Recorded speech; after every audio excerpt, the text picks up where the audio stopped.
there, it's Sunny. So for those of you who don't know me, my name is Sunny and I am a professional ballroom dancer.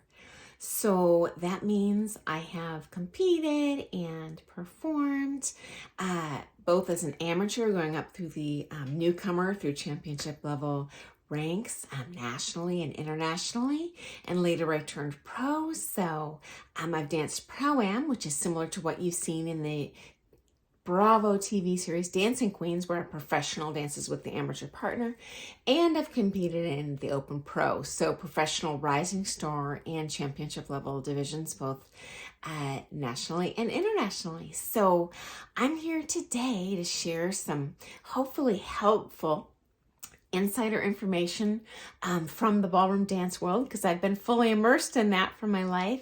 And let's get started.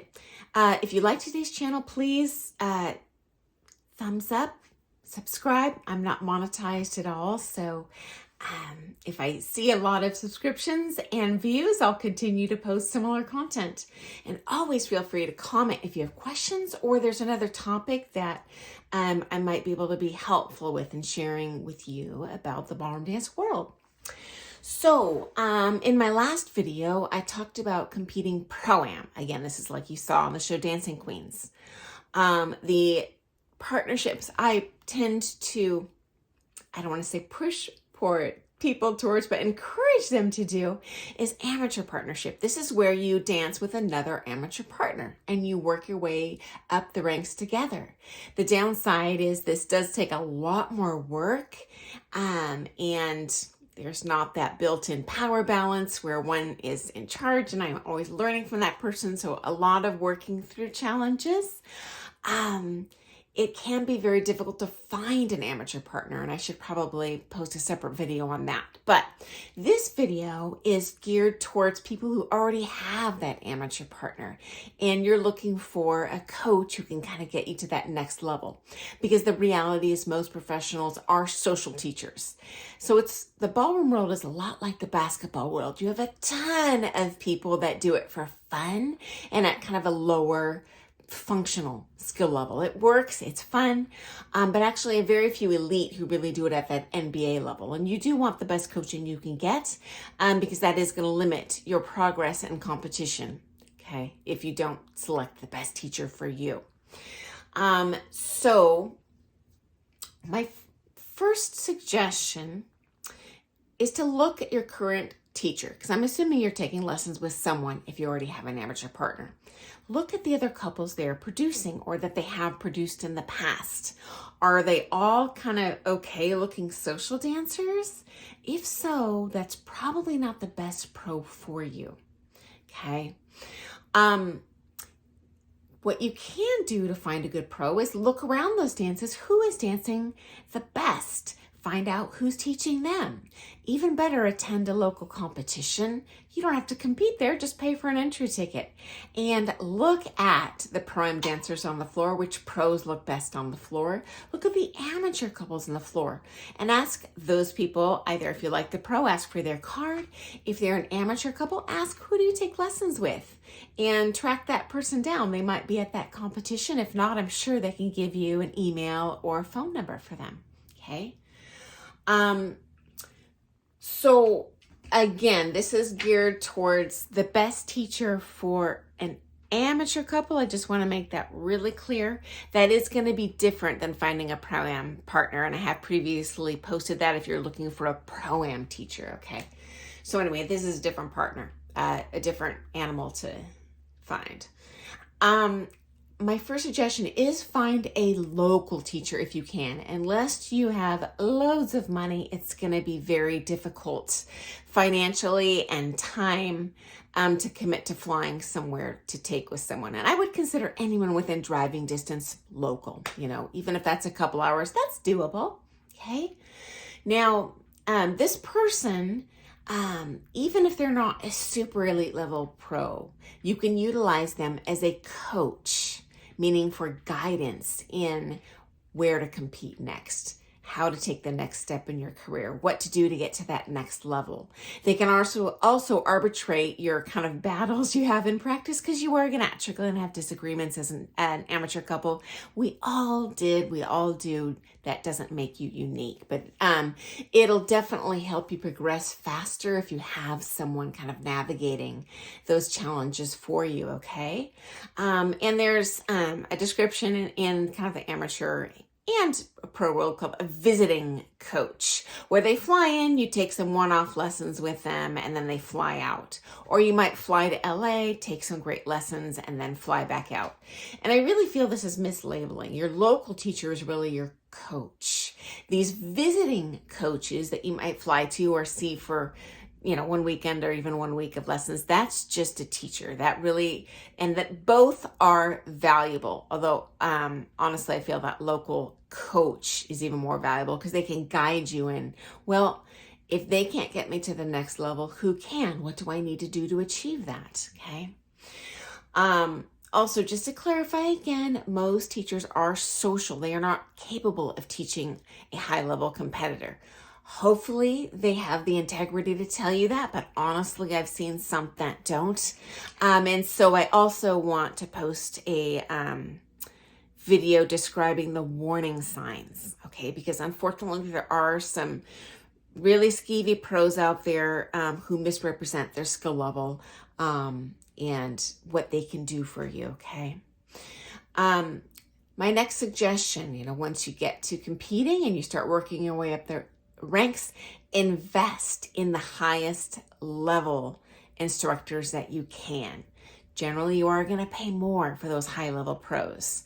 It is going to cost a lot of money to fly somewhere and take with someone you're already paying more to go there and for their hotel, and then you have to pay this person even more. But honestly, it's worth it. And if your coach says this is a good idea, swallow that pill and go and take that coaching. Another thing you can do that's a little bit cheaper, though, to somewhat get access to these people, if it's not within your budget, is to take advantage of, first of all, dance camps.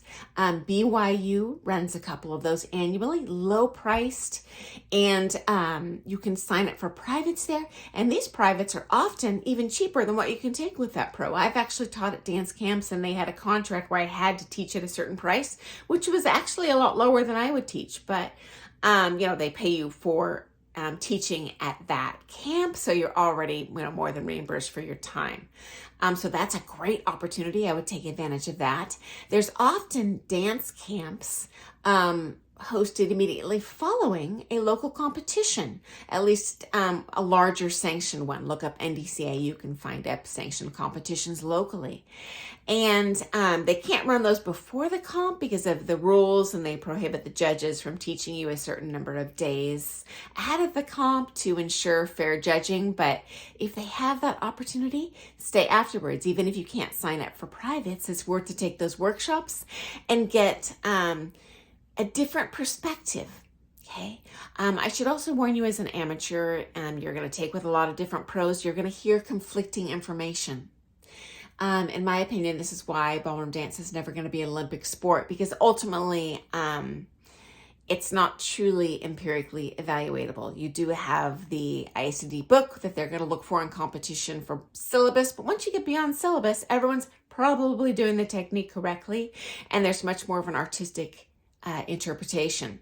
It might benefit you to find a pro who is commensurate in your height, okay?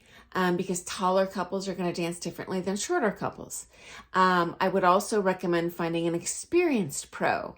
You're going to get a lot of flash with a couple that just turned pro, or maybe they're offering cheap lessons as an amateur, but there's a reason those lessons are cheaper.